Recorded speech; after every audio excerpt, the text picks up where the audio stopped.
Bueno, saludos a todo el mundo, bienvenidos a su canal del programa, el canal del Instituto Rushdoony. En esta ocasión estamos en el tema libre y vamos a hablar sobre el colapso del Estado. Ya presuponemos que el Estado está colapsando y realmente no tiene bases. Así que, hermano, les dejo libremente para que se expresen. Sí, gracias por la invitación y por estar acá compartiendo con ustedes este tema general sobre el Estado, ¿no? Bueno, el Estado es una institución, yo creo que está desde el comienzo en rebelión contra Dios. Y desde ahí yo creo que todo cristiano debe juzgar a esta institución. Lamentablemente, las diferentes miradas del cristiano hacia el Estado siempre lo colocan como algo que Dios ha levantado como como una autoridad legítima, ¿no? Entonces eso ha limitado bastante que la iglesia pueda juzgar adecuadamente al Estado. Pero a pesar de eso, de la flojera del cristiano, ¿no? De poder enfrentarse a esta institución corrupta, en rebelión con Dios, con otra ley, tratando de abarcar todas las esferas, abarcando todo los diferentes ámbitos de una cultura o de un país. Pero a pesar de la flojera del cristiano, podemos ver que, y lo que vamos a tratar, ¿no? De que el Estado colapsa, a pesar de nuestra flojera o a pesar de que no juzgamos bien. Dios se encarga de alguna manera de que esta, esta institución y tanto como sus seguidores que tienen fe a, a este Dios, porque es un falso Dios, eh, a pesar de nuestra flojera, el punto es que colapsan y llegan a no cumplir lo que se propone siempre el Estado.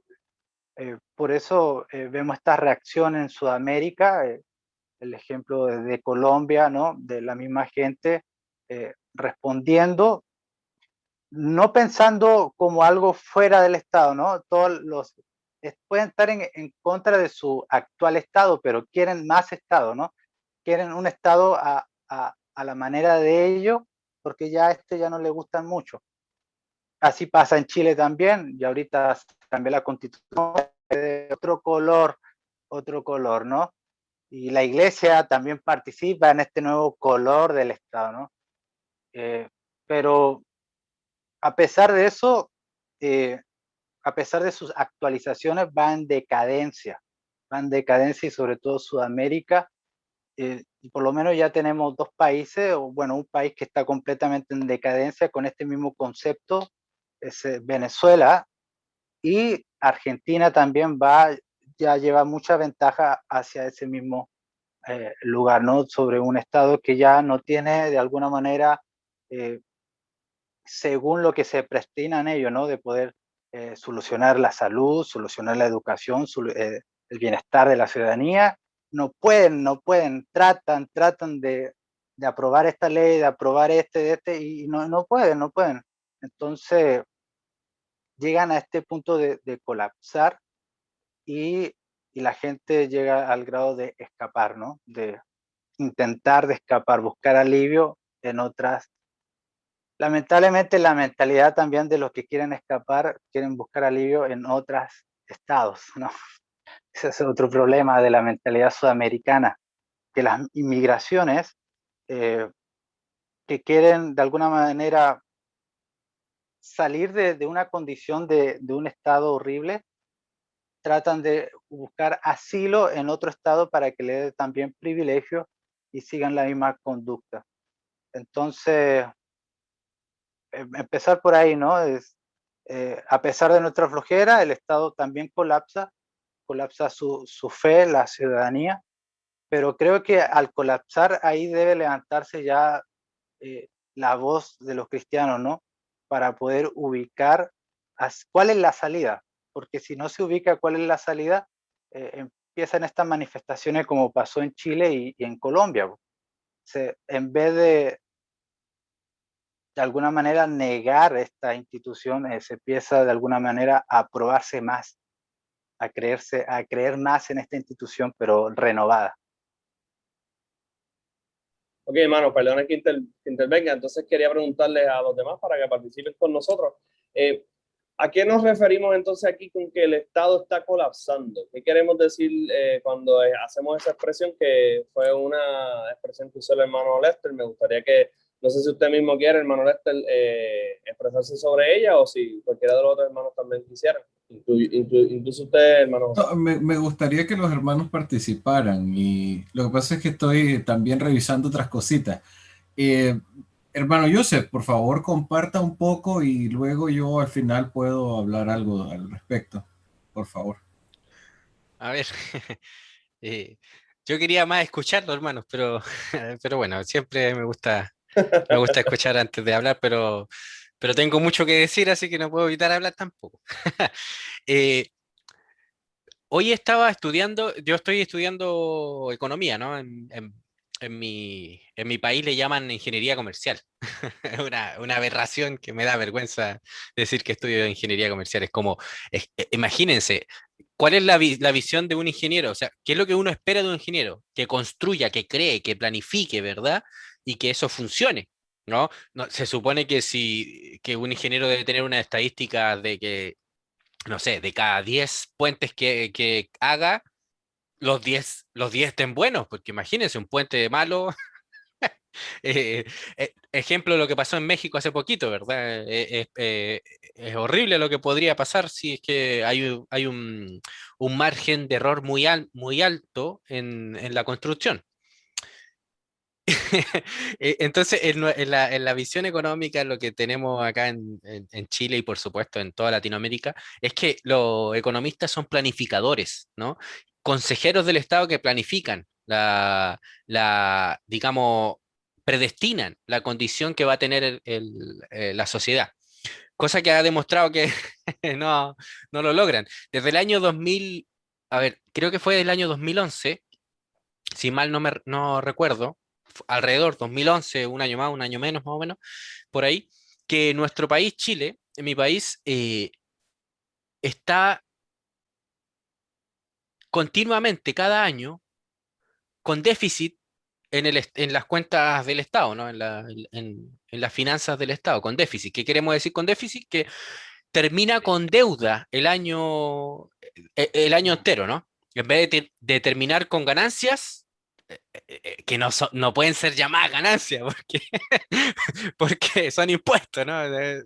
Pero aún así, aún robando que termina con déficit, ¿no? Pero desde el año 2011, más o menos, aproximadamente desde el año 2011, que está con déficit.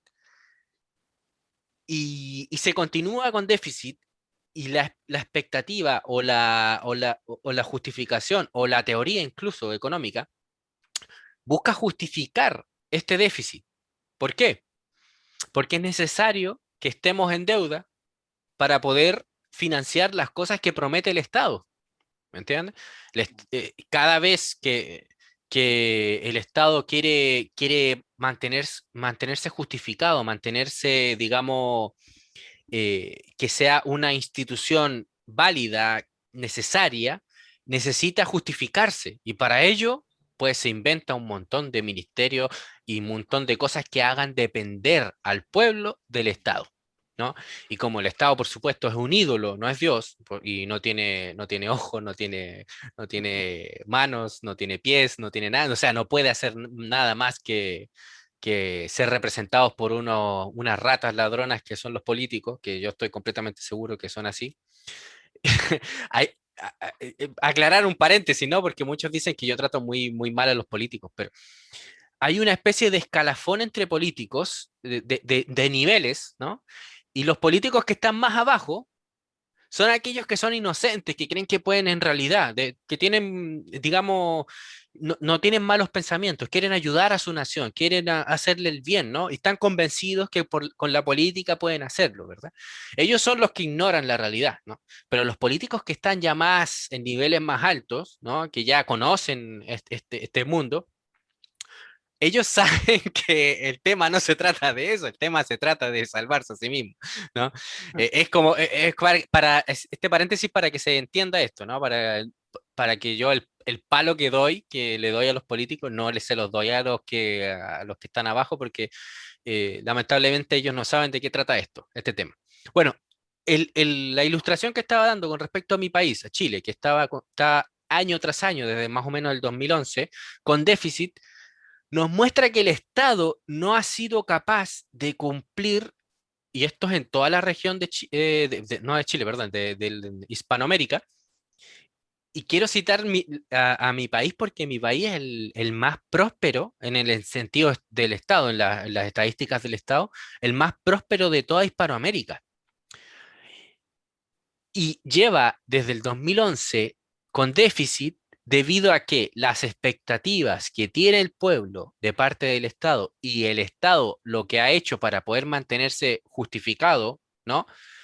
No puede cumplirlas, no puede. ¿Qué más decir de las demás naciones que están alrededor, que son menos prósperas que nuestro país, ¿no? Que mi país, Chile? Eso lo que nos revela es que este ídolo, claro, al principio podrá haberse mostrado que nos sirve, realmente nos trae la bendición, realmente nos ayuda, ¿verdad? Ese humo que nos puede traer todo ídolo, ¿verdad? Pero lo que ha mostrado al final, el recorrido, y lo que está mostrando en este tiempo, es que el Estado no puede cumplir con las promesas que se da porque él no tiene el poder que proclama tener para llevar a cabo sus promesas. Eso es lo que ha pasado en Chile y eso es lo que ha pasado en todas las naciones de Hispanoamérica y que vamos a empezar a ver en todo el mundo prácticamente, en todo el mundo. Eso es básicamente lo que estamos viendo. Estamos viendo una religión Sí, la religión del ciudadano estatista, que deposita su fe, su seguridad, su futura prosperidad en la existencia del Estado. Pero resulta que el Estado no pudo garantizar eso. Pero con esto termino, hermano. Son dos cosas que hay que analizar. Si bien el Estado no puede cumplir con las cosas que promete, también hay que entender que la prosperidad que hemos tenido, gracias no precisamente al Estado, ¿no? No precisamente, sino por la empresarialidad del ser humano de poder transformar la realidad y traer prosperidad. e- e- El, el ciudadano chileno, el ciudadano boliviano, el ciudadano colombiano, al vivir mejor que sus antepasados, pero al haber vivido esto, sin saber qué es lo que es la necesidad, sin saber lo que es andar desnudo, sin lo que es saber sin andar sin zapato, él cree que esto es lo básico, esto es lo fundamental. Tener una casa, tener internet, tener un celular, tener ropa, ¿no? Tener buena comida, eso es lo básico, ¿no? Entonces, como eso es lo básico, el Estado me tiene que dar más, porque si me asegura eso, que eso con lo que yo siempre tuve, con lo que yo siempre viví, eso no, entonces, ¿de qué me sirve el Estado, no? No, pues el Estado si existe es para mejorar mi vida. Y como mi vida, yo nací con ropa, nací con casa, nací con todas estas bendiciones, me tiene que dar algo mejor, porque si no, entonces no se justifica la existencia del Estado, ¿verdad? Entonces, claro, al mismo tiempo que va creciendo el poder del Estado, a ese mismo tiempo va creciendo las expectativas, la fe o las peticiones, las oraciones, digamos, que tienen los ciudadanos para el Estado. Entonces, esto es como una avalancha, hermano, que va creciendo, creciendo. Cuando empieza a caer una pequeña cúmulo de nieve, empieza a caer y se va haciendo cada vez más grande, y esto es incontrolable. Y esto es lo que está pasando ahora en Hispanoamérica, que la caída del Estado es inminente, es incontrolable. Ahora la pregunta es, ¿cuál es la respuesta que vamos a dar los cristianos, por supuesto? Pero básicamente eso, mi hermano, eso es lo que he estado analizando y viendo, que son principalmente las expectativas de los ciudadanos, de los paganos prácticamente, porque hasta los cristianos hoy en día se están comportando paganamente, las que hacen crecer al Estado. Fíjense lo que estoy diciendo, ¿no? Incluidos los cristianos. Por tanto, no es que es pura culpa del Estado, porque el Estado existe gracias a que, a que el pueblo tiene fe en él, ¿no? Y en la medida en que el pueblo tenga más fe, el Estado va a tener más grande su poder, por decirlo así, ¿me entiendes? Entonces, eso también es una parte del análisis que debemos hacer, la fe de la ciudadanía, de la población con respecto a su Estado. Si el Estado es grandísimo, es porque esa ciudadanía tiene una fe grandísima en el Estado. ¿Mm? Eso básicamente, no sé si tienen alguna otra opinión, hermano. Sí, hermano, ahí pensaba mucho en que usted está hablando de lo que le dicen legitimidad.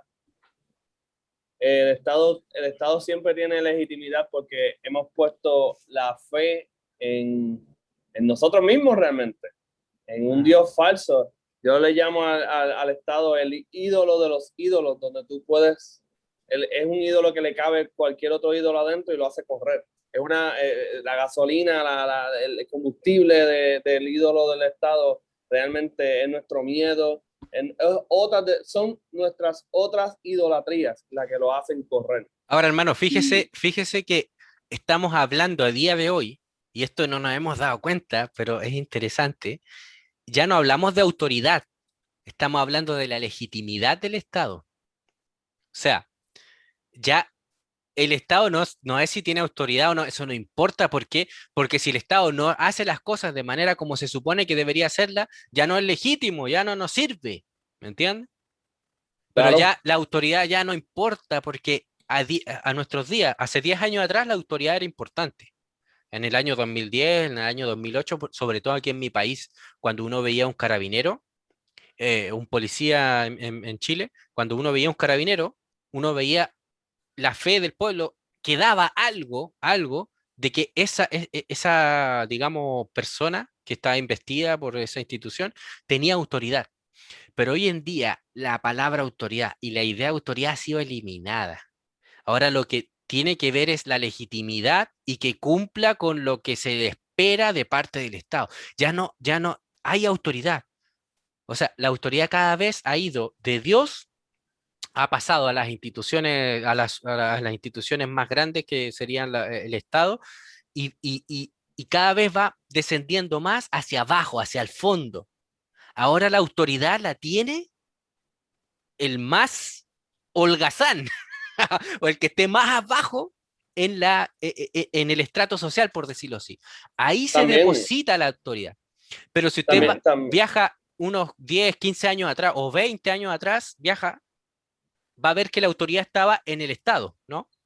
Y si uno viaja ya 100 años atrás, uno va a ver que la autoridad donde estaba en Dios, ¿no? 100, 200 años atrás estaba en Dios. Pero lo que hemos visto es un traslado de esa autoridad que se ha ido cambiando, bajando, bajando hasta llegar a lo más profundo. Y al día de hoy ya no hablamos de autoridad, hablamos de legitimidad, ¿no? Sí, Y claro. la legitimidad en función de la autoridad. ¿Quién es la autoridad? El pueblo. Entonces el pueblo es Mm. el que decide si es que esté legítimo o no. ¿Entienden lo que ha pasado ahí? Y esto es a lo que yo he desarrollado en mi pensamiento con respecto a la inmanencia.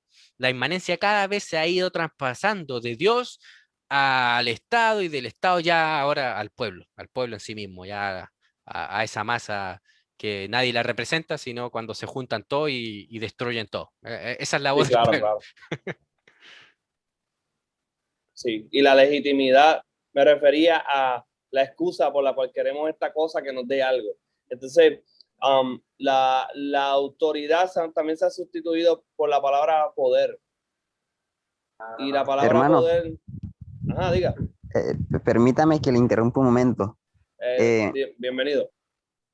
Hay algo importante que pensaba hace un momento al respecto del bienestar. Resulta que el Dios de la Biblia, el Dios verdadero, promete bienestar, pero la escritura dice, comerás con el sudor de tu frente.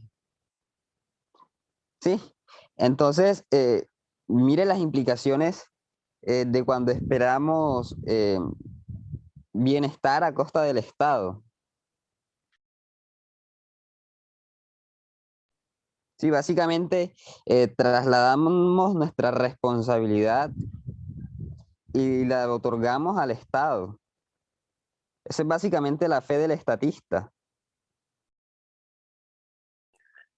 Y fíjate, hermano, viendo desde la otra cara de la moneda, ellos, está muy bien lo que usted dice, hermano Luis, pero al mismo tiempo, si uno lo ve desde la otra perspectiva, ellos lo que quieren hacer es eludir el pacto, es eludir las bendiciones y las maldiciones, en específico las maldiciones.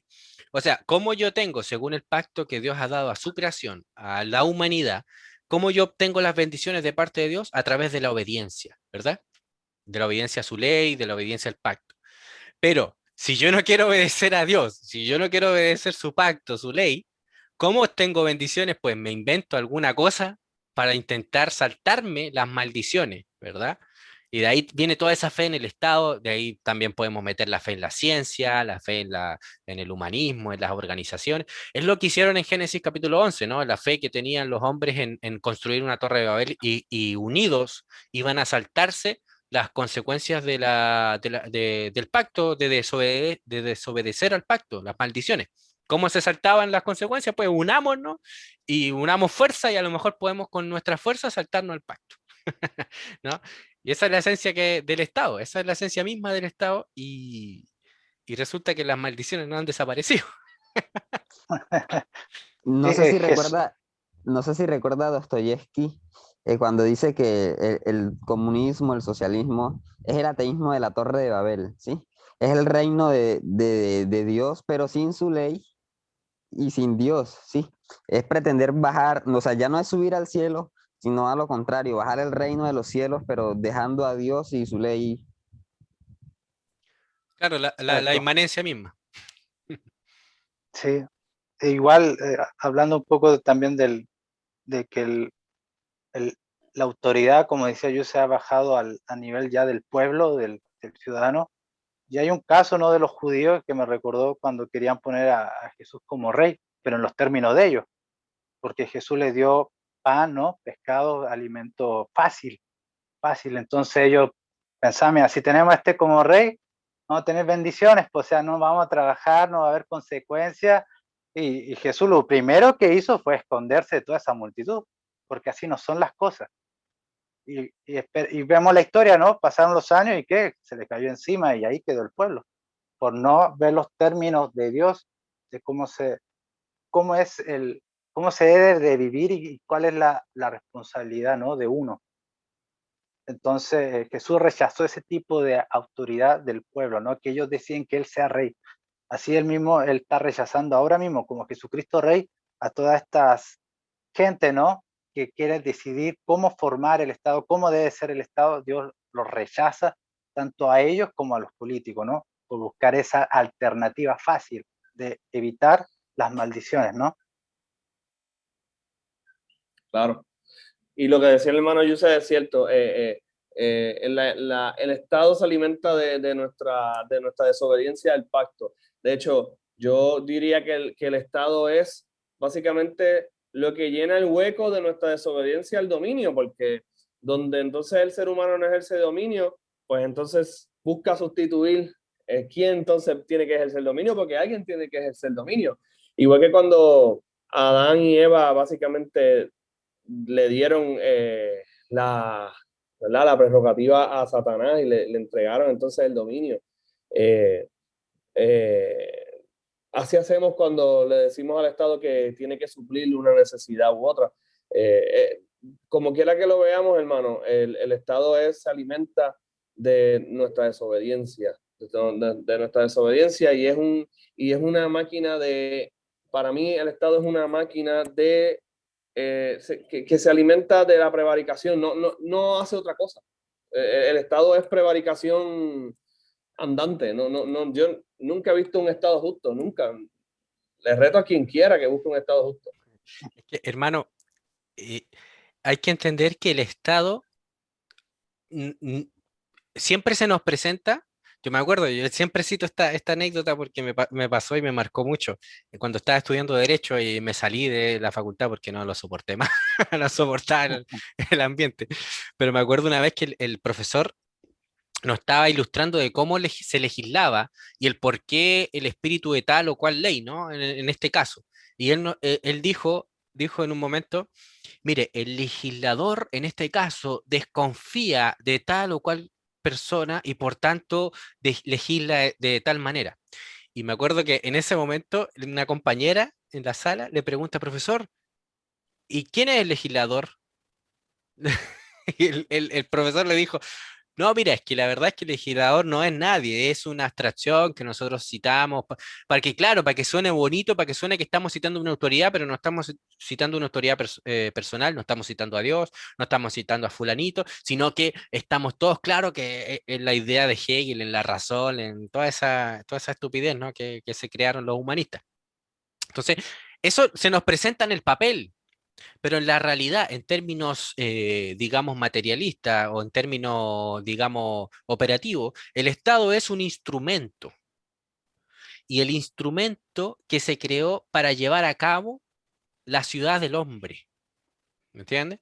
Porque ¿cómo podemos traer orden? ¿Cómo podemos traer ley? ¿Cómo podemos predestinar? La única forma de hacerlo es negar a Dios, a la autoridad absoluta, porque Él es el que entrega la ley, Él es el que predestina, el que da el orden, es el que gobierna, ¿no? Él es el que está en su gobierno inmanente aquí, presente, ¿no? Y por tanto, su aceptación, o sea, que aceptemos como comunidad que existe un Dios trascendente y que nos gobierna y que está presente y que cada uno de nosotros, sobre todo en nuestros tiempos, cuando se nos dio la promesa del Espíritu de Dios, si aceptamos esa idea, entonces negamos cualquier centralismo, cualquier concentración de poder, cualquier concentración de determinación, de predestinación, ¿no? Cualquier persona que se levante y diga que es legislador, eso se quita de en medio, ¿no? Bueno, eso es lo mismo que pasaba en Génesis capítulo 1 y 2, en el sentido de que Dios era reconocido como el todo. ¿Qué es lo que vino a hacer Satanás? A darle el consejo al hombre, que no, oye, resulta que Dios está queriendo abrazar o quedar con el monopolio de la verdad, con el monopolio de la ley, con el monopolio del gobierno, con el monopolio de todo se quiere quedar. No, no, no, no, no, no. Y ahí le presenta, por supuesto, un consejo distorsionado, ¿no? Diciéndole que Dios le mandó de no comer de todo árbol, como enseñándole al hombre o haciéndole ver que como que con Dios tenemos un universo de negación, una esclavitud entera, ¿no? Y no la realidad, que era un universo de libertad basado en una ley que específica, ¿verdad? Una ley, no, no, no. Bueno, eso es lo que hay que entender. El Estado es un instrumento, y cuando el hombre se reúne, y es lo que han hecho hoy en día los estados, se reúne para predestinar, para entregar la ley, para determinar la realidad. Eso es. Entonces, ahí podemos comprender, desde esta forma de abordarlo, que claro, ningún Estado es legítimo en ese sentido desde la perspectiva cristiana, ¿no? No importa quién haya escrito, quién haya dicho anteriormente, haya dicho lo que haya dicho, no importa por qué, porque está faltando estos principios. Solo Dios es predestinador, solo Dios es determinador, solo Dios entrega la ley. ¿Me entienden? El hombre solo puede juzgar según la ley de Dios. Y ha dado instituciones, ha dado los medios legítimos para llevar a cabo el gobierno, pero siempre reconociendo que el poder le pertenece a Dios, que Dios es el que determina, predestina todas las cosas. ¿Entiendes? Entonces, eso es lo que yo creo que tiene que quedar claro, y tenemos que ser majaderos, porque esto es el gran problema que tiene el cristianismo hoy en día. Este es el gran problema que tiene la iglesia hoy en día, que no es capaz de identificar el trigo de la cizaña. No es capaz de diferenciar, ¿me entiendes? Entonces, por eso nos cuesta tanto decir, oye, el Estado, sí, pero es que el Estado, y empezamos con la discusión. No, no, no, juzguemos al Estado. Y en la historia el Estado siempre se ha comportado de esta manera, no de otra.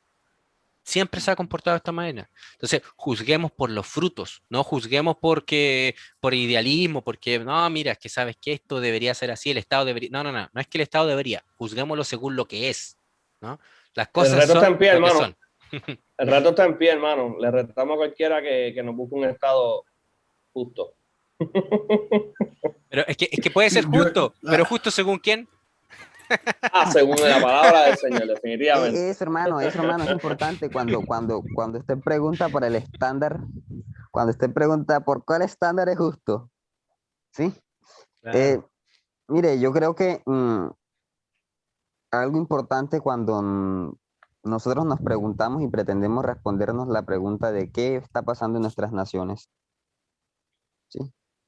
Eh, debemos ser conscientes de que van a haber múltiples respuestas, ¿sí? Uno pregunta en la calle y vamos a obtener múltiples respuestas. ¿Por qué? Porque esto es algo que hemos hablado en muchos otros temas, pero que es aquí en esta conversación donde uno ve muchas de sus implicaciones, ¿sí? Cuando decimos que los hechos no son hechos brutos, sino que son hechos interpretados. Claro, cualquier persona, imagínese una nación de 50 millones de habitantes, ¿cuántas interpretaciones existen? ¿Sí? Y sin embargo, hay una sola interpretación autorizada, ¿sí? Que es la del Dios verdadero, que desde el principio de la historia escribió una interpretación para lo que pasa en nuestras naciones. Y que esa historia que él escribió en la eternidad es autoritativa para nosotros. O sea, cuando digo autoritativa, es que es normativa, ¿sí? Entonces, esto significa que tal interpretación debe ser una cuestión ética para nosotros, ¿sí? Nosotros debemos aceptar tal interpretación de Dios o tal interpretación por parte de Dios por un asunto ético, ¿sí? Él es el creador y nosotros somos la criatura. Entonces, ¿a qué vengo con esto? Sí, porque cuando preguntamos qué pasa en nuestra nación, nosotros debemos dejar de lado nuestra propia interpretación y presentar la interpretación que Dios tiene de los acontecimientos en la historia. ¿Sí? Entonces la pregunta aquí es si Dios ha dejado para nosotros una interpretación sobre lo que está pasando en nuestras naciones. Y por supuesto que lo ha hecho. Sí, lo ha hecho por medio de sus profetas. ¿Sí? ¿Y qué han dicho los profetas de lo que está pasando en nuestras naciones? Pues que los profetas hablan en estos términos. La nación toda se ha adulterado, ¿sí? Ha fornicado, ha ido tras falsos dioses, ¿sí?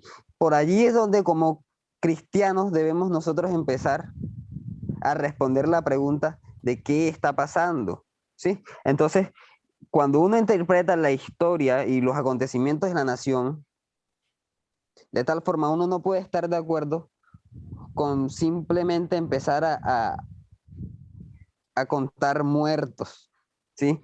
O a contar cuántas pérdidas ha tenido el aparato burocrático, ¿sí? Porque, bueno, vengo a este punto porque, mire, la ética de nuestros oponentes, ¿sí? Hablo en términos de la antítesis, ¿sí? De la antítesis última de la historia, ¿sí? De la ciudad del hombre versus la ciudad de Dios. En última instancia, la ética de de la ciudad de los hombres va a medir las cosas por las consecuencias, ¿sí?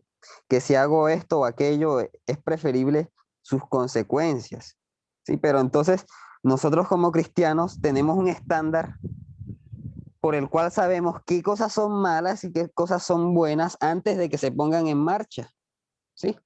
Eso, por eso decimos antes de que se haga una cosa que tal cosa es pecado y qué cosa no es pecado. Pero no, entonces pretendemos que juzgar a las naciones porque las consecuencias de tal rumbo son deseables. Entonces, algo que ya habíamos señalado anteriormente, es deseable que las naciones tomen tales medidas económicas. Eso va a traer prosperidad a la nación. Pero es lícito, sí, es según un estándar absoluto de la ética, es lícito tales medidas, sí, es lícito el robo generalizado y aprobado por la mayoría, es lícito ese tipo de acciones. Ahora, si no son lícitas como sostenemos los cristianos, ¿qué consecuencias tienen tales acciones para la nación?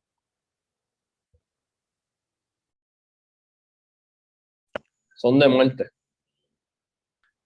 Voy a dar tres ejemplos de acciones que toma el Estado y se los paso a los hermanos para que lo discutan. Tres ejemplos de las políticas que acometen todos los estados hispanoamericanos, incluido todos los estados del mundo, que van en contra del pacto. La primera, la deuda. Todos los estados hispanoamericanos y todos los, incluido Estados Unidos, aquí nadie se salva, recurren a la deuda. ¿Qué nos dice la ley de Dios? ¿Qué nos dice el pacto con respecto a la deuda? Lo dejo para que lo desarrollen. Segundo, recurren a la mentira. ¿Cuál es la mentira? Una de las tantas mentiras. Un dinero que no es dinero. Dinero fiduciario. O sea, el Estado nos dice, este papelito es dinero, ¿no? Este papelito es dinero. Y tercero, yo solamente estoy citando a tres, que son, son de las principales que están causando los problemas económicos, que no son los únicos que estamos sufriendo, por supuesto, no son los únicos. La mentira del dinero fiduciario. Y tercero, la manipulación del valor del dinero fiduciario. O sea, primero te dicen, esto es dinero, y luego te dice, ya, te voy a dar la tasa de interés de mi dinero. Mi dinero vale 1. Cualquier país que usted tenga siempre van a tener un numerito, ¿no? En Estados Unidos un dólar vale un dólar, ¿no? En mi país un peso vale un peso y nunca deja de valer un peso, ¿no? La diferencia es que la fuerza entre el peso chileno y el dólar, ¿no? Ahí se ve la diferencia. Pero el Estado determina de forma soberana que el peso vale 1, ¿no? Un peso, 1. ¿Mm? Y a ese peso le da un valor con una tasa de interés y lo determina como se le da la regalada gana, ¿no? Se le da como, o sea, aquellos que quieran interiorizar en este tema y ver la relación que hay entre la tasa de interés, el valor de la moneda y por supuesto la deuda, van a darse cuenta que a mayor deuda que haya en un mercado, para poner un mercado, va a ver que la tasa de interés va a ser altísima. ¿Por qué? Porque la propensión que tiene el pueblo de consumir es altísima, buscan consumir.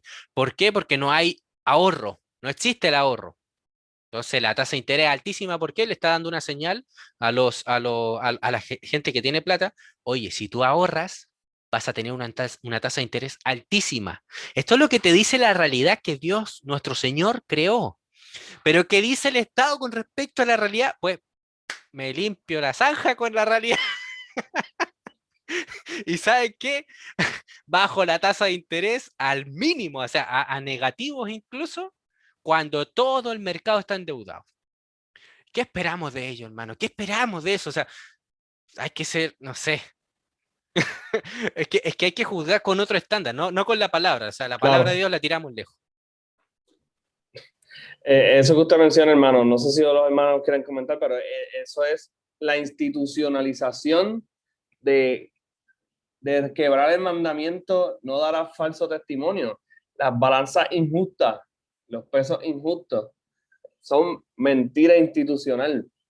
Porque si el dinero no nos da la señal correcta de lo que se supone que valgan las cosas, pues entonces intercambiamos con mentiras, intercambiamos con engaño. Y es inevitable que entonces, por ejemplo, pase lo que dice Isaías 1, ¿verdad? Que se aguaba entonces el producto de la vid, se tenía que tergiversar entonces los productos para entonces equipararlos a lo que se había en el mercado, que era una moneda sucia, con escoria, una plata con escoria. Así que la plata con escoria traía entonces vino con agua, lo cual entonces es una tergiversación de toda la comunicación entre todos los seres humanos y es un falso testimonio a todos, ¿verdad? A todos. Y no sé si hermanos quieren comentar de lo que el hermano Yusef trajo. Sí, yo quisiera comentar, hermanos, que creo que la razón principal por la que el Estado está colapsando y todas las ideas humanas que están imperando actualmente en las sociedades van a colapsar, porque el principal motivo por el cual Dios lucha con todas estas ideas y todas estas filosofías es porque intentan usurpar su lugar. O sea, prácticamente el problema de la iglesia es que ha puesto al Estado y ha puesto a un sinnúmero de funcionarios públicos en el lugar del Estado para gobernar, para legislar, para dictar la vida inclusive de los ciudadanos, es decir, para predestinarlos. O sea, prácticamente entonces el lugar de Dios en la actualidad está dado al Estado. Y esa fue la razón principal por la que el Estado nació. Es decir, después de la Revolución Francesa, la intención era separar a la iglesia de, y cuando hablo de iglesia, hablo de muchísimo más que la iglesia institucional, ¿cierto? Entonces, o ese cuerpo colectivo que se arroja a sí misma el término de iglesia, pero que la iglesia es muchísimo mayor. Entonces lo que intentaban era apartar a la iglesia misma del dominio de todas las cosas. Y el objetivo por la que la iglesia estaba haciendo esto, estaba dominando las ciencias, estaba dominando las artes, la filosofía, con errores, por supuesto, porque vamos siendo transformados de gloria en gloria y poco a poco nos vamos asemejando a Cristo y vamos asemejando el reino que Él ha venido a inaugurar a la tierra. Entonces la razón por la que ellos han creado esta torre de Babel es para apartar a Dios y para separar a Dios. Y en otras palabras, ellos quieren esconderse aquí en la tierra de Dios. Son como Adán y Eva que se hacen hojas de higuera para esconder su desnudez y se esconden de Dios. O sea, lo que ellos pretenden es esconderse de Dios en esta tierra, creando su propio orden y su propio mundo. Eso, por supuesto, es imposible. Dios siempre busca al hombre y lo busca en términos de creador, criatura. Y en estos términos le pide cuentas al hombre. Entonces, desde la creación, el hombre ha estado dando cuentas a Dios, inconscientemente o conscientemente. Y Dios, ¿verdad? Según su pacto, pasa factura ejecutando sus juicios y ejecutando las sanciones de su pacto. Eso es ineludible. Entonces, desde la Revolución Francesa, esta idea de que vamos a crear un Estado, de que va a ser mejor, todo va a ser mejor, esa es una ilusión, creyendo que separar a Dios, ¿verdad? Nos va a dar la libertad o una libertad para hacer lo que el hombre cree que es correcto bajo sus propios términos. Desde Génesis, lo que el hombre cree está comprobado de que está en camino hacia el infierno, o sea, está en camino hacia la destrucción y en camino hacia el horror. O sea, no es casualidad que desde prácticamente todo el siglo XIX y el siglo XX, desde que el hombre creó, ¿verdad? O perfeccionó esta maravilla que ellos llaman Estado, se han cometido las peores atrocidades históricamente en tan poco tiempo. Es decir, el hombre está creando, en vez de ese reino o ese Edén que quieren crear aquí en la tierra a través del Estado, más bien lo que están creando es el infierno. Entonces Dios está pasando factura a todos estos dioses paganos, o sea, a todo ídolo que pretende usurpar su lugar, Dios lo juzga, empezando por Satanás, ¿verdad? Entonces, el hombre ha querido usurpar su lugar, ¿verdad? Tontamente, porque siendo imagen ya y semejanza de Dios, o sea, quiere ser igual a Dios, o sea, es una estupidez, porque el hombre ya es semejante a Dios, ya es imagen de Dios y lo único que tiene que hacer es irradiar esa imagen en el mundo e irradiar su reino. Pero como quiere ser igual a Dios, entonces está pronto a ser juzgado. Entonces esta creación del Estado, cual reino de Egipto, o podríamos decir la Torre de Babel misma, Dios va a empezar a juzgar a todos y cada uno de estos ídolos que la iglesia ha permitido que se establezcan.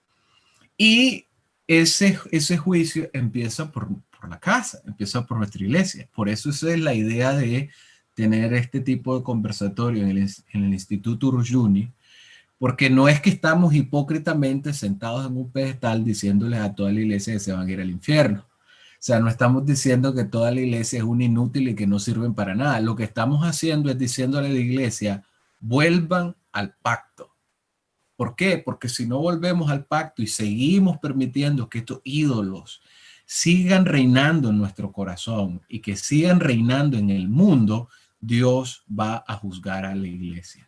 Si Dios juzgó a Israel, no dudemos de que Dios también puede juzgarlo, como dice el libro de Hebreos, como dice el libro de Romanos. Es decir, así como Dios juzga y arranca, mutila, corta al pueblo de Israel de todo ese tronco, de toda esa vid, de ese olivo, así también muchas naciones pueden ser cortadas, muchas congregaciones pueden ser cortadas. Iglesias de ciudades enteras pueden ser cortadas por esta razón. Dios está juzgando entonces al Estado, está juzgando a la iglesia y está juzgando a estos ídolos. Y la razón principal por la que el Estado está cayendo no es porque, o sea, podemos ser muy tecnicistas, podemos ser muy específicos, ¿verdad? Y podemos hablar de economía, podemos hablar de sostenibilidad, que realmente en la sociedad moderna nada es sostenible, nada. No existe nada en este momento que podamos decir esto puede perdurar en el tiempo. Todo va en declive, todo va rumbo al colapso. El colapso de ellos, no el colapso del reino de Dios. El reino de Dios está creciendo, el reino de Dios está siendo instituido. Pero se me fue la idea de lo que les estaba diciendo. La idea es que creo que este colapso está profetizado en toda la Biblia. Por ejemplo, en el libro de Daniel, la estatua de Nabucodonosor, bueno, tuve un sueño de una estatua de varios materiales, ¿verdad? La cabeza de oro, etcétera. Después Daniel le dice, esa cabeza de oro eres tú. Y después otro reino. Capítulo siguiente se manda a hacer una estatua toda de oro. En otras palabras, él está diciendo, yo voy a gobernar para siempre. ¿Y qué sucede al final con todos estos reinos y todos estos imperios que se han, y principalmente el de Nabucodonosor, que pretendía permanecer para siempre? Fue derribado. Y según la escritura y según la profecía, todos los reinos humanos del mundo, o sea, van a ser destruidos sin que, o sea, hasta que no quede rastro de ellos, dice la escritura. Entonces, esto que estamos viendo... Hasta que sirva como un lugar para poner los pies. Sí, o sea, es para hollarlos, pisarlos y después sacudirnos los pies. Yo espero que la iglesia pueda despertar, pueda entender que hay ídolos con los que debemos luchar, ídolos para nuestra destrucción, a los que debemos rechazar y despojarnos de ellos. Y desde el Instituto Rushdoony estamos tratando, ¿no?, de enseñar a la iglesia estos principios con el objetivo de volver a Dios, volver a su pacto y volver a buscar el reino de Jesucristo que Él nos ha prometido. Amén, hermano. Yo quería hacerle un recordatorio con lo que pasó con la iglesia en el norte de África. ¿Qué pasó con esa iglesia? Busquen en la historia para que vean que las advertencias que está haciendo el hermano Lester no son inventos. Y no solamente las vemos, ¿verdad? En donde más importante debemos verla, que es en las escrituras, sino que son tan certeras que las advertencias que el Señor nos hace son continuas. Interesante lo que está diciendo, porque es cierto, hermano. O sea, uno no está hablando porque sí, pues, nos quieren meter miedo, no es eso. No. O sea, todas las iglesias de Apocalipsis fueron iglesias que al final recibieron un juicio de Dios. Y fueron iglesias florecientes, fueron iglesias apasionadas en algún momento y después desaparecieron. Quizás quedaron algunos remanentes de estas iglesias, pero ciertamente hoy usted va a Turquía y los musulmanes se mofan de las ciudades donde Pablo anduvo, donde Pablo recorrió, estas ciudades donde él profetizó, estas ciudades donde sanó, y ahora se mofan de que todas estas ciudades no tienen una presencia de cristianos importantes, ¿no? O sea, según ellos, ¿verdad? Pronto la tendrán. Hay algunos, Quizás hay algunos cristianos, hermano, o sea, no estamos diciendo de que no hay ahí, pero el juicio es evidente. Claro. Estas iglesias fueron barridas. Y cuando usted lee cada uno de las profecías a la iglesia de Apocalipsis, cada una de ellas, hermano, cada una de las advertencias aplican para la iglesia de hoy. Cada vez que leo Apocalipsis, o sea, una de esas iglesias, yo digo, estamos en Filadelfia, la Odisea, aquí estamos en todas las iglesias de Apocalipsis, y que Dios tenga misericordia. La idea entonces es que procedamos al arrepentimiento para que el Señor no quite esa corona, ¿no? Al final, No. yo creo que ni un prensapelos nos vamos a tener al final, porque vamos a ser juzgados terriblemente. Sí, no, claro, y cuando hablamos de juicio, esos juicios han sido a estos sistemas, porque el reino de Dios no ha sido vencido en ningún lugar. Estamos hablando de todos estos sistemas que, ¿verdad? O estas iglesias, todas estas congregaciones, diríamos nosotros, que pues ya no están en de esa perspectiva, que el Señor va a levantarlas de nuevo. Amén. Nosotros somos, ¿verdad? Postmileniales en ese sentido. Hermano, no sé si esto es un cambio drástico o qué, pero les voy a lanzar algo rápido, y es que mucha gente podría decir, pero ¿cómo ustedes están hablando del colapso del Estado cuando yo veo que el Estado está creciendo cada vez más y más y más? Yo me atrevo a decir que esa es la razón por la cual yo pienso que está colapsando, porque es como un animal que está, ¿verdad? Contra la pared, que él va entonces a lanzar lo más fuerte de su ira cuando está acorralado, pero no sé cómo ustedes lo quieran ver o cómo ustedes quieran expresarse al respecto a ese cuestionamiento que podría venir. Pero yo le podría decir, hermano, que no es que el Estado, ¿verdad?, va a caer mañana, tampoco. Es decir, no es algo que quizás nuestra generación no lo vea, inclusive, pero su fin está pronto. Y la razón por la que está creciendo es precisamente porque esa impiedad está llegando a niveles bastante notables. Y eso significa que cuando el pueblo está desenfrenado, cuando empieza a haber un pueblo que prácticamente piensa que Dios está lejano y que sus juicios no van a venir, y que por ende prosiguen en su impiedad, pronto el Señor va a hacer un juicio bastante severo. El pueblo de Israel, ¿verdad?, creía, después del reinado de Salomón, un reinado muy rico, podríamos decir, o sea, una época bastante con mucha afluencia para Israel. Y tardó alrededor, no recuerdo exactamente la cantidad de años después de el cautiverio de Asiria o el cautiverio de Babilonia, pero fueron muchísimos, cientos de años.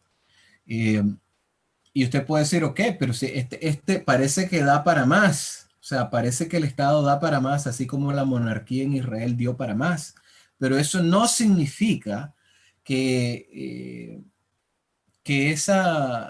este sistema, que este instrumento va a permanecer eternamente. Ciertamente no va a suceder mañana, como le acabo de decir. Creo que van a tardar algunas generaciones más, pero desde ahora podemos empezar a ver cómo colapsan. Usted ve Venezuela, o sea, nos regresamos a la historia y vemos toda la Unión Soviética y vemos todo el bloque comunista. Vemos cómo fue derribado. El problema ahora es que decimos, esos fueron los comunistas, ese fue el socialismo, el Estado socialista el que cayó, el que se derrumbó. Pero si nosotros establecemos otro tipo de Estado, un capitalista, un Estado que brinde libertades, que brinde derechos, entonces vamos a construir un Estado que realmente sea sostenible. El problema con ese pensamiento es que creemos que cuando hablamos de Estado, esta idea es separada o está divorciada de socialismo. Toda idea de Estado es socialismo, porque es un colectivismo, o sea, es una idea en que todo el colectivo del hombre es representado en uno. independientemente de cuáles sean las ventajas, cuáles sean la cantidad de ayuda o de bienestar social que ofrezca un modelo u otro, al final es lo mismo. Y evidentemente todas estas ideas que promueven, que promueve lo que llaman derecha es no más sino un socialismo, ¿verdad? Engañoso, en el cual ellos dicen que no son socialistas. Yo no sé, yo pienso que ellos lo dicen a veces por ignorancia y a veces creo que lo dicen malintencionadamente. Creo que ellos saben que son socialistas, pero como el socialismo no vende, como Hermano, el comunismo no tiene marketing, entonces no lo dicen. Dígame, Luis. Sí, te el escucho. hermano William dice que uno debe tener cuidado con la retórica, ¿sí? Entonces, he notado que cuando, incluso la izquierda, acá en Colombia, ¿sí? Acá en Colombia el relato de la izquierda es que la derecha está entronizada hace 200 años en el poder, hace más de 200 años en el poder, y está atornillada allí y no ha soltado el poder, ¿sí? Pero uno mira el tipo de medidas que proponen los gobiernos que han estado 200 años en el poder, ¿sí? Y yo no Exacto. puedo distinguir las implicaciones últimas de sus propuestas, ¿sí? O sea, yo no puedo distinguir las diferencias o las implicaciones, ¿sí? Yo no puedo distinguir las implicaciones que propone el intervencionismo, por ejemplo, de lo que propone el gobierno de Iván Duque, con las implicaciones de lo que propone Gustavo Petro, ¿sí? O sea, intervención económica en la economía implica exactamente los mismos para ambos bandos, a pesar de que uno, Exactamente. a pesar de que uno, y mire lo curioso, a pesar de que uno dice ser de izquierda y el otro dice ser de centro, ni siquiera de derecha, ¿sí? Es de centro, ¿sí? El partido es centro democrático, ¿sí? No es de derecha, es de centro. Pero, o sea, yo suelo decir cuando intercambio que yo puedo admitir que esa es una derecha, y no porque esté de acuerdo con la derecha, es una derecha nominal, solamente tiene el Exacto. nombre. Sí, entonces uno debe estar pendiente de la retórica popular, ¿sí? Porque en última instancia es engañosa, ¿sí? Así es. Así es. Es una falsa dicotomía, ¿verdad? De que izquierda-derecha, eso es falso. Todos son izquierda. La única derecha es la derecha de la mano de Dios y ya está. Y estamos con Él o no estamos con Él. Es decir, estamos refugiados en Él o no. Y eso es la única dicotomía de la que podemos hablar. Es decir, o pertenecemos al reino de las tinieblas o pertenecemos al reino de Dios. Sí, Y todos estos partidos. ese punto es importante, ¿sí? Eh, ¿Somos de izquierda o de derecha? Bueno, la respuesta es que si el cristianismo es verdadero, entonces tales términos resultan inadecuados, ¿sí? ¿Por qué? Porque la dicotomía correcta en términos de Agustín es la ciudad del hombre versus la ciudad de Dios, o en términos de Van Til, ¿sí? O de la teología reformada, ¿sí? Tenemos quebrantadores del pacto y guardianes del pacto. Esa es la verdadera dicotomía en política, en epistemología, en ciencia, en economía, en donde sea. Esa es la verdadera dicotomía. Así es, hermano Yusef. No sé si quiere compartir algo, ya hablamos bastante. Ahora lo hemos tenido en stand-by a usted. Eh, a ver, mucho que añadir no tendría, ¿no? Pero me gustaría hablar acerca de la fe que hay en, en todos estos movimientos y por supuesto lo que sustentan al Estado, porque lo que sustenta al Estado es la fe de los idólatras. Y si uno analiza la fe de estos idólatras, ellos esperan los cambios instantáneos. Ellos creen podríamos llamarle en una especie de voluntarismo, ¿no? Pero en el sentido de creer de que porque se reúnen y porque toman una decisión, de manera mágica van a cambiar la realidad, van a cambiar las cosas y va a ser instantáneo, ¿no? Y por supuesto que creen que si ellos estuvieran en lo que ellos llaman el poder, en lo que ellos llaman el poder determinante, que sería el Estado, las cosas serían distintas porque ellos cambiarían la realidad así súper fácil, ¿no? Ejemplo, o sea, aquí tenemos el ejemplo que ilustra las dos cosas que voy a decir. Lo primero, lo que acabo de decir, y lo segundo, lo que voy a decir ahora, porque por supuesto que eso es imposible, ¿no? Ejemplo de ello tenemos al español el Coletas, ¿cómo es que se llama? Se me olvidó el nombre, eh, Eh, el que- Pablo Iglesias. ese Pablo Iglesias, ¿no? Que él llegó a la política como que si él estuviera ahí, ¡pah! Pan comido, todo arreglado, todo hecho, todo solucionado, ¿no? Y, ¿y cómo terminó? Bueno, hace poquito terminó llorando ahí, dando lástima a todo el mundo, ¿no? Eh, esa es la fe que tiene, ¿no? La fe que tienen estos que mantienen al Estado. Todos, absolutamente todos, no importa si es de izquierda o de derecha, todos tienen esta misma fe, ¿no? Todos creen que si ya no, ya a lo mejor no es que si ellos estuvieran en el poder cambiaran las cosas, sino que si su partido estuviera en el poder, las cosas estarían bien, ¿no? Entonces, la fe que hay ahí es la idea de que la solución es instantánea, la solución es voluntarista, la solución es lo que hagamos, pero según mi partido, según yo, ¿no? Esa es la idea. Y ahí es cuando yo me declaro un verdadero conservador. No esos, me perdonen la expresión, mi hermanos, pero esos putos conservadores que se llaman hoy en día, que se dicen ser conservadores, no son más que prostitutas. Eso es lo que son en realidad. Porque se prostituyen con el Estado, porque se van con él y con ellos se casan y se quedan abrazaditos y no sueltan su mano nunca más en la vida, ¿no? Eso no son conservadores, hermano. No. ¿Qué queremos decir acá? Y pienso yo que con esto estoy hablando a nombre de todos los que somos, por decirlo así, miembros del Instituto Rushdoony. Con conservador, nosotros como conservadores verdaderos queremos conservar la cristiandad, queremos conservar el cristianismo, ¿no? Porque eso es lo que hay detrás de todo aquello de lo que se habla con respecto al conservadurismo. Para ser un verdadero conservador, usted tiene que simplemente ser un verdadero cristiano y conservar el orden, el antiguo orden cristiano. Esa es la realidad. Ese es el Eso es el punto sal. álgido, ¿no? Eso es el sal, hermano, preservarse el sal. Sí, pues eso es el punto álgido de un conservador.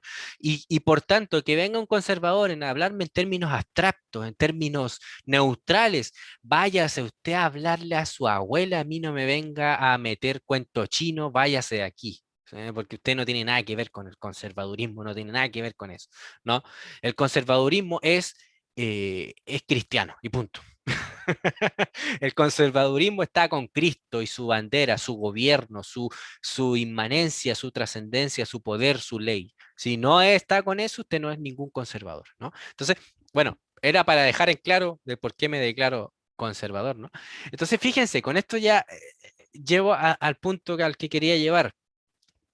Claro, la fe de todos los humanistas es que el cambio es así, instantáneo. Si yo estoy en el poder, si estamos ahí, tenemos la varita mágica, que es el Estado, el instrumento de coacción sistemática e institucional, ¿no?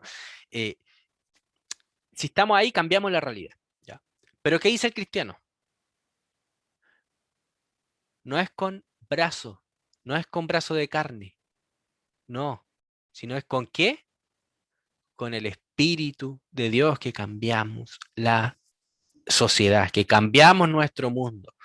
Es con el poder del Espíritu de Dios, con la palabra de Dios, con el Evangelio de Dios que cambiamos las cosas, ¿no? No a través de la política, no, no, no, no, no, no. Es totalmente contrario a la visión revolucionaria, porque la visión revolucionaria nació con Satanás en el huerto del Edén. Esa es la visión revolucionaria. ¿Qué dice el revolucionario? Los cambios vienen a través de la violencia, a través del poder, a través de la fuerza, a través de imponerse, ¿no? Eso es, y el cambio es instantáneo, y el cambio es, nos reunimos en asamblea y cambiamos nuestra realidad y nuestra nación, y todo tiene que ser unificado y todo tiene que ser administrado de manera unitaria y todo el cuento revolucionario, ¿no? ¿Qué dice el cristiano? Nuestro Dios gobierna.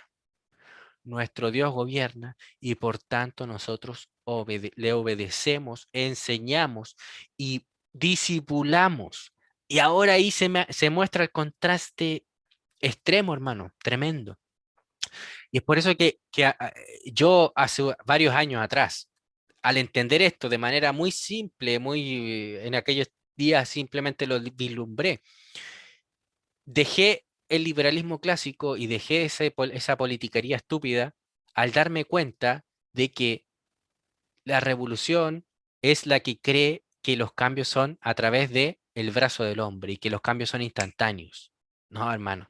Los cambios, los cambios verdaderos, si queremos en los términos del reino de Dios, son a través de la enseñanza del evangelio, a través del discipulado, y por tanto eso requiere tiempo, esfuerzo, hermano, dedicación. Eso requiere una vida entera y que a lo mejor no vas a ver el fruto. Pregúntenle a Abraham, a ver si vio el fruto de las promesas, del pacto. Pregúntenle al apóstol Pablo, a ver si vio lo que él mismo profetizaba, que toda rodilla se doblará y todo hombre dará gloria a Cristo. No lo vio, hermano, no lo vio.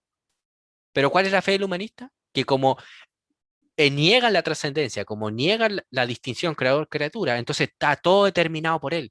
Y como él es el determinante de todas las cosas, y como él no puede trascender el espacio y el tiempo, porque es una simple criatura, pero lo niega, entonces necesita ver los cambios ahora. Entonces, para eso necesita la fe, que puede cambiar las cosas ahora. Pero eso no van a pasar, hermano. Y esos son todos y cada uno de los planes políticos. Todos y cada una de las propuestas políticas, no importa si es de derecha o izquierda, tienen esta presuposición. Y por tanto, el cristiano verdadero se va a alejar de esto. No porque sea apolítico el cristiano, sino porque el cristiano entiende que la política inmanentista, esa política humanista, no tiene nada que hacer, esa política va a sucumbir. Es la política de Cristo, el gobierno de Cristo, la determinación de Cristo, la que va a prevalecer. Y yo quiero estar de parte de Él. Yo quiero estar en su lado, yo quiero ser súbdito de Él, yo quiero obedecerle a Él. Y eso es lo que voy a enseñar, eso es lo que yo voy a esperar, eso es lo que es mi esperanza. Disculpen que me haya inspirado, hermano, pero Eso, hermano, es así, hermano. lo contrario, hermano, es salvación por la ley. Exacto. Y como la salvación es por la ley y la ley la determina el hombre, entonces la salvación es instantánea, porque es cosa de que se declare, se escriba en el diario oficial del Estado, ya es ley, listo, estamos salvados. Hermano, eso me recuerda, por ejemplo, a cuando los incrédulos dicen, "Ey, ¿y acaso no puede Dios perdonar a la humanidad y ya simplemente?" Sí, o sea, ellos piden resultados inmediatos. Lo increíble, hermanos, lo increíble es que mientras nosotros afirmamos que Dios no puede ser frustrado, si los planes de los humanistas salen mal, ellos van a echarle la culpa a los partidos a los partidos de oposición. Si es que ellos sabotearon el gobierno.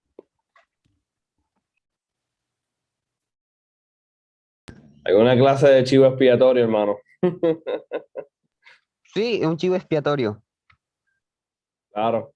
Siempre hay que buscar echarle la culpa a alguien y cuando no, se la echa al pueblo Mire, del cual dice que viene su poder. acá en Colombia, los socialistas, los de izquierda, dicen que si un gobierno de izquierda queda, lo más probable es que no pase nada, sí, que las cosas no cambien. Es algo increíble, sí.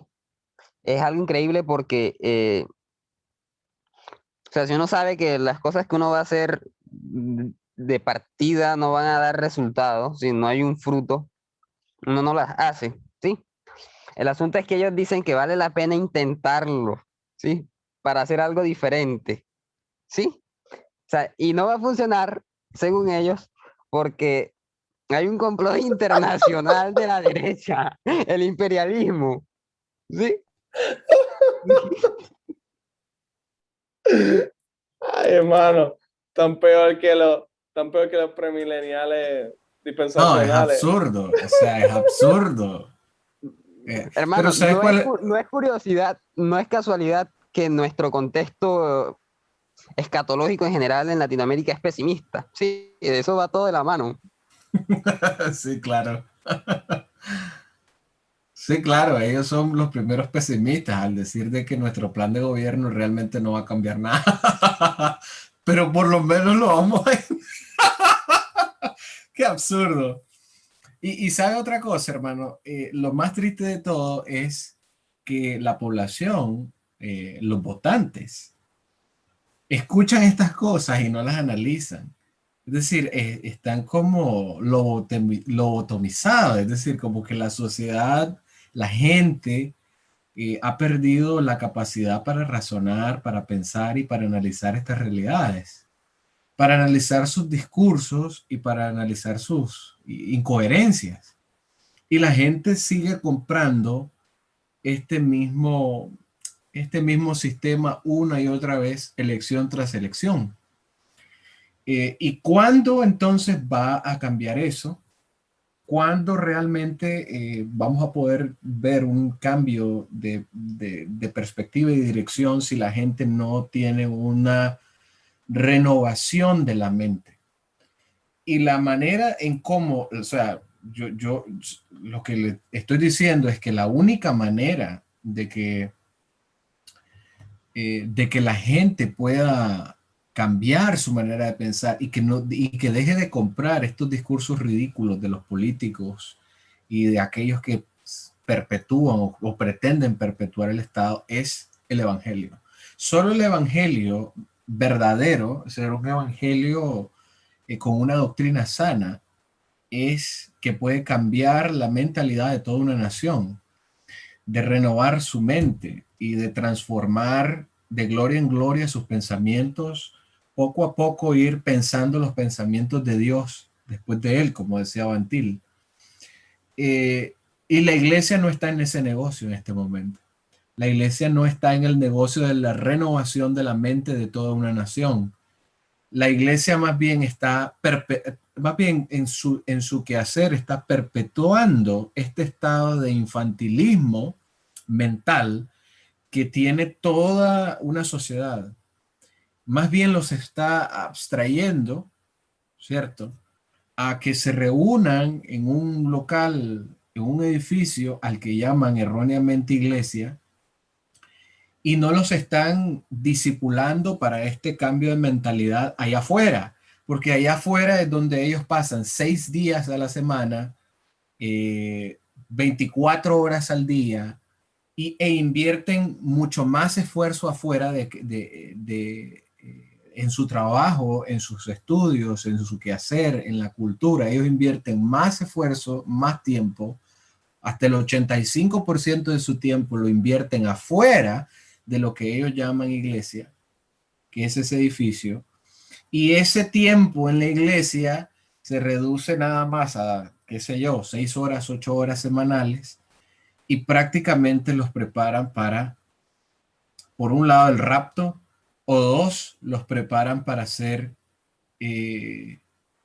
buenos religiosos, buenos místicos, ni siquiera místicos, porque místicos en la cultura cristiana tiene una connotación muchísimo más profunda, mucho más elevada. O sea, eso los convierten en deístas, ¿no? Y la iglesia no está en ese negocio de transformar mentes, ni siquiera de los individuos que pertenecen a la iglesia, mucho menos de una nación. Más bien la iglesia está perpetuando esta mentalidad idiota, ¿no? Que no tiene ideas, que no tiene ideas conforme la palabra de Dios y piensa estas ideas de Dios después de él y las echa a andar. Entonces, yo veo, hermano, que este tipo de ridiculeces que usted acaba de comentar acerca de los planes de gobierno de ellos, no veo que la gente esté reaccionando de una manera adecuada. Es decir, la manera adecuada sería reírse en la cara de estos políticos y decirle: ustedes no sirven para nada, busquen cómo trabajar, busquen cómo vivir para ustedes mismos y para sus familias, y ¿Sabe qué déjenos me vivir en dijeron? paz a nosotros. ¿Sabe qué me dijeron? Que yo no tenía a Dios en el corazón. Y que, sí, no, o sea, yo Si tú no entiendo tienes, que tú no tienes a Dios en el corazón, ¿cómo se te ocurre decir que somos unos tontos? No, o sea, de hecho, Pablo ocupa en una parte de la Biblia la palabra idiota, ¿no? En griego. Entonces nosotros, no sabía eso, hermano Yusef.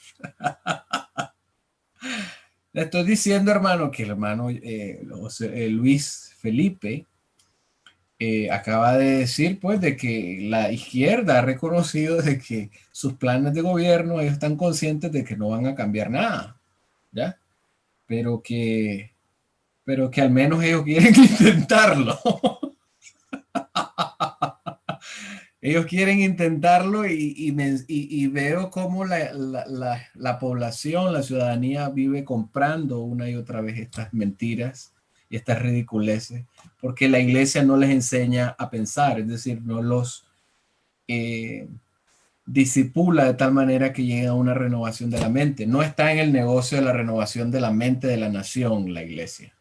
Y yo no sé si, hermano, el Bueno, hermano mío. para comentarle al hermano Yusef lo que le decía a usted, ¿cierto?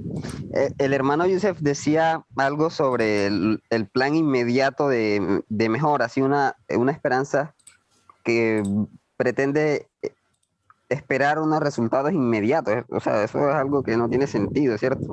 Porque la esperanza es precisamente aquellas cosas que no se ven, lo que está en el mañana, ¿sí?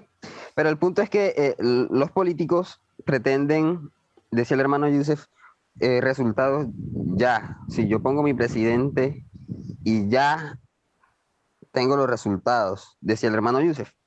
Sí, entonces lo que yo le comentaba es lo que he podido ver de muchos izquierdistas acá en Colombia que dicen que incluso sus planes podrían verse frustrados eh, por los em, por las políticas neoliberales de Estados Unidos y el imperialismo, ¿sí? De hecho, es lo que vemos, cómo justifican la pobreza en Venezuela, los bloqueos de Estados Unidos, ¿sí? Los problemas económicos de Exacto, Cuba, los bloqueos de Estados exacto. Unidos.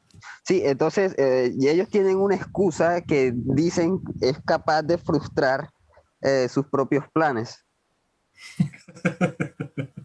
O sea, ellos se declaran de anticipado, inútiles para poder cambiar algo, porque la derecha siempre es más poderosa que ellos y siempre se va a interponer.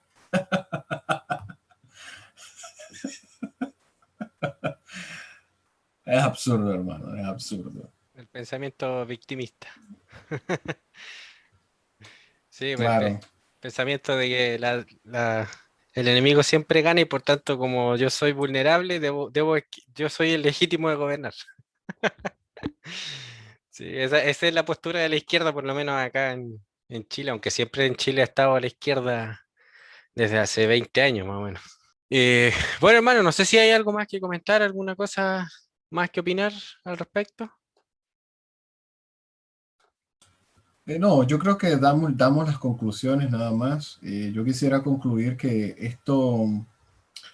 esta idea de que el Estado está colapsando es precisamente Dios reivindicando su soberanía y haciéndola visible al hombre. Es decir, ningún sistema que nosotros podamos crear, ni ningún gobierno que nosotros queramos implementar puede pasar desapercibido por Dios. Dios va a juzgar nuestros intentos de gobernar sin Él y va a aplicar las sanciones del pacto. Y las sanciones del pacto que está en Levítico 26, Deuteronomio 28, son sanciones que podemos estar y que podemos ver el día de hoy.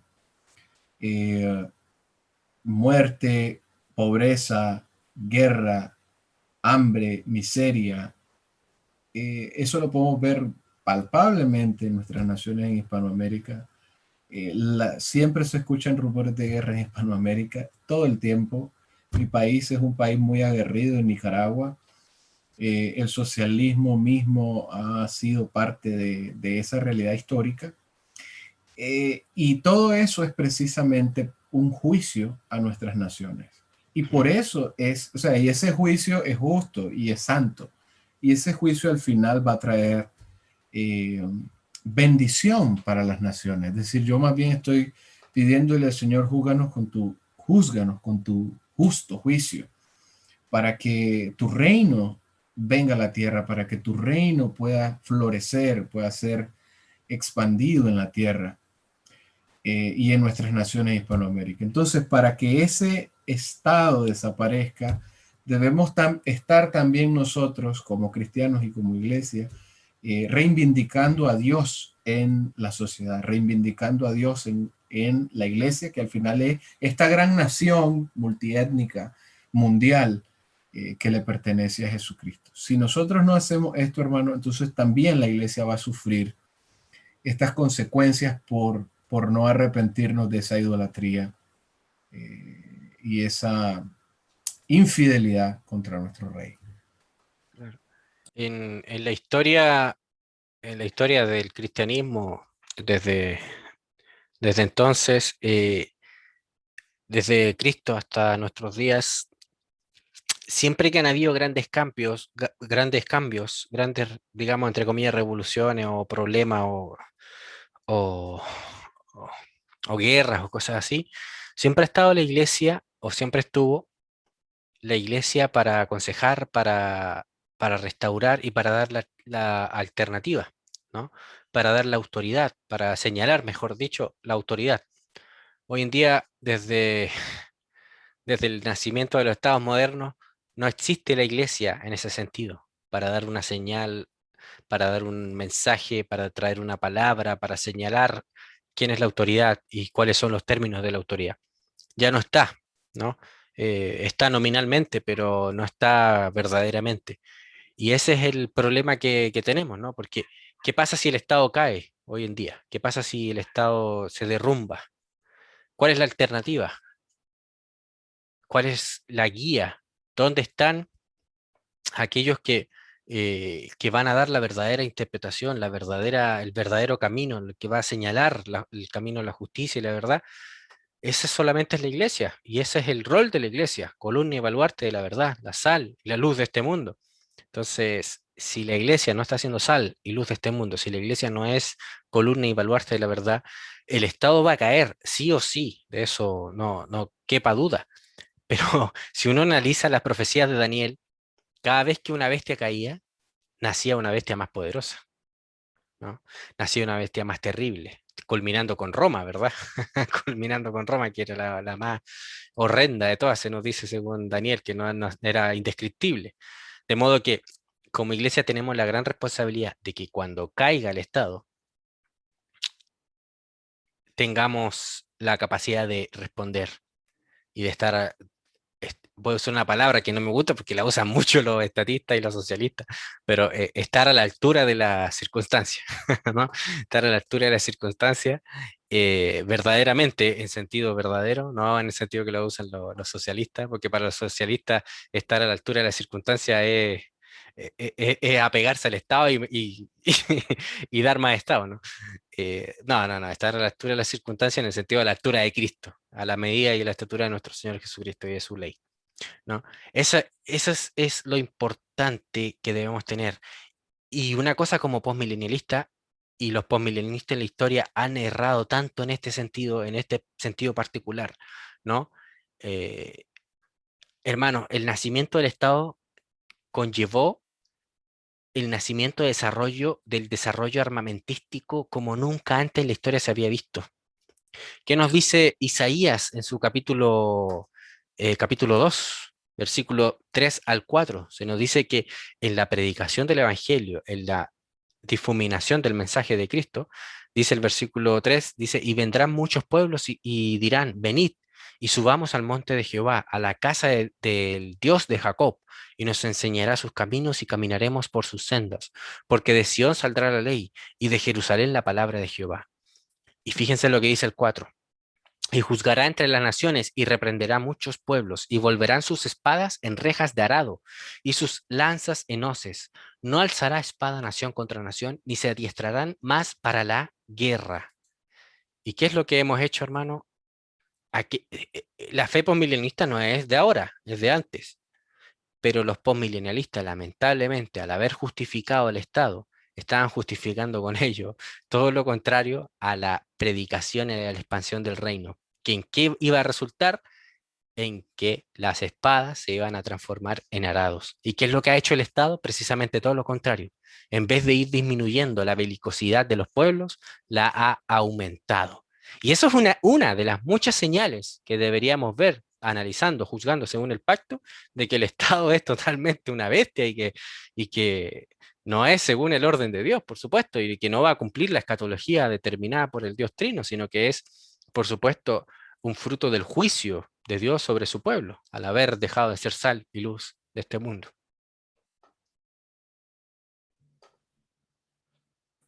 Definitivamente, hermano. El Estado no, es lo contrario, crea más.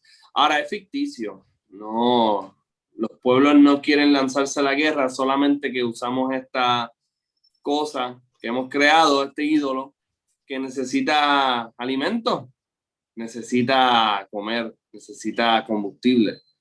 Pues la guerra es un combustible que le da supuesta legitimidad a esta bestia, eh, el cual es interesante. Cuando uno habla con cualquier persona, uno le dice, ¿qué tienes tú en contra de los chinos? ¿Qué tienes tú en contra de los cualquier otro pueblo? ¿Qué te ha hecho esas personas? Y no tienen nada que decir. Más sin embargo, con el Estado podemos matarnos y no tener nada en contra el uno del otro. ¿No les hace eso algo extraño a las personas? Tener que observar ese tipo de comportamiento en el ser humano. Eso ni siquiera es normal, ni siquiera es común. Pero con el Estado es posible. Así que Hermano, debería ser. ni siquiera es necesario contrastar entre dos países, ¿sí? De hecho, aquí en Colombia es posible que esto termine en una guerra civil, ¿sí? En una de mis publicaciones decía que tenemos dos bandos de izquierda, ¿sí?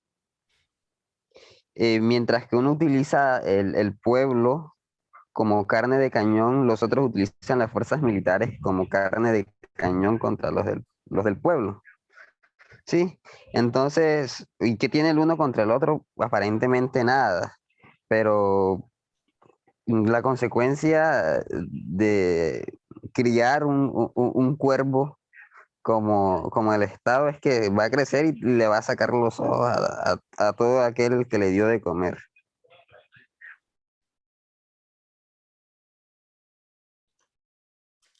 Definitivamente.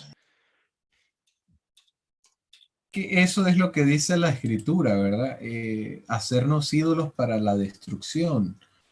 Eh, el Estado al final, la única retribución que va a tener con sus adoradores es precisamente que los va a llevar al colapso. Es decir, lo que pasó en Venezuela es una muestra de lo que el Estado pretende para toda la gran mayoría de la población.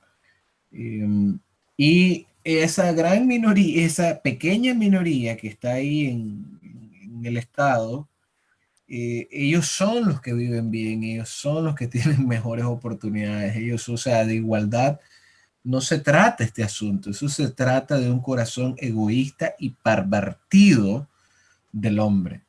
Eh, está, y aquel hombre que pretende gobernar fuera de los límites de Dios precisamente es esa corrupción que lo lleva a pensar de que puede dominar también a sus iguales. Y está, o sea, es totalmente esperable que, que el Estado al fin y todos estos políticos lo que lleven a la nación sea la destrucción, sea a la miseria, al hambre, y que la gente misma, ¿verdad? Eh, ni siquiera lo va a analizar, ni siquiera se va a poner a esperar, a pensar de por qué estas consecuencias, ni siquiera están analizando este tema, o sea, simplemente están tratando de perpetuar el mismo sistema diciendo que ahora necesitamos otra ley o otra constitución u otro partido tratando de salvarnos, ¿no? Y eso al final no es lo que va a suceder. El Estado no va a salvar a nadie, más bien los va a destruir. Las naciones van a ser destruidas si siguen y persisten en esta idolatría. Claro, con esto culminamos, hermano. Como dice, ¿verdad? Apocalipsis, quien terminó devorando a la ramera que cabalgaba, ¿verdad? Sobre ella, fue la bestia misma que ella pretendía domar. Así que no, estas bestias no se doman, estas bestias se le entregan al fuego al Señor. Así que yo me despido con esas palabras, hermano. No sé si alguien más quiera despedirse de alguna otra forma. Gracias. Bueno, hermano, un abrazo, muchas gracias por este momento, por esta circunstancia que se nos dio de poder juntarnos y conversar. Agradezco al Señor por ello y bueno, espero que se repitan más veces, pues, ¿no? Se repitan más y podamos conversar más de estos temas y de seguir desarrollándolo y así hacer ideas, cultivar estas ideas para que se desarrollen en el pensamiento de los cristianos, ¿no?